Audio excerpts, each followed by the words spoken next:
সদ্য জন্ম নেয়া নবজাতক এই শিশুটি দেখতে অন্য কোনো গ্রহের প্রাণীদের মতো, আর এ কারণে শিশুটিকে বুকে দুধ খাওয়াতেও প্রথমে রাজি হচ্ছিল না তারই মা।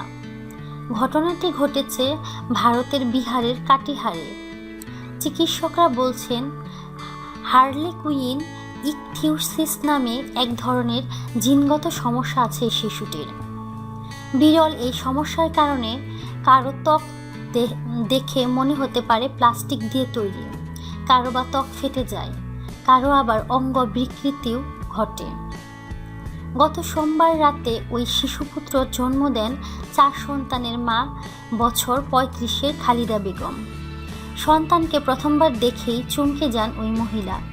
ছোট মাথা, বিস্ফোরিত 2 চোখ, ত্বক যেন প্লাস্টিকের প্রলেপ লাগানো। ছেলেকে প্রথমবার দেখেই ঘাবড়ে যান মা। সন্তানকে সরিয়ে নিয়ে যেতে বলেন তিনি। খালিদা বলেন, বাচ্চার শরীরের অনেক অংশই ঠিকঠাকভাবে বেড়ে ওঠেনি।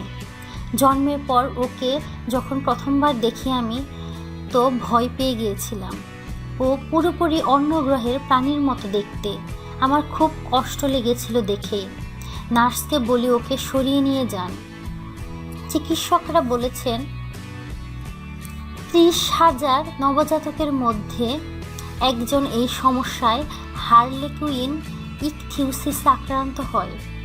এই জাতকের নিয়মিতভাবে পরিচর্যা দরকার, বিশেষ করে ত্বকের যত্ন।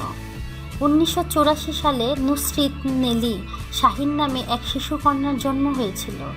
রেকর্ড বলছে হার্লেকুইন ইকথিউসিস আক্রান্ত প্রথম শিশু শাহিনী।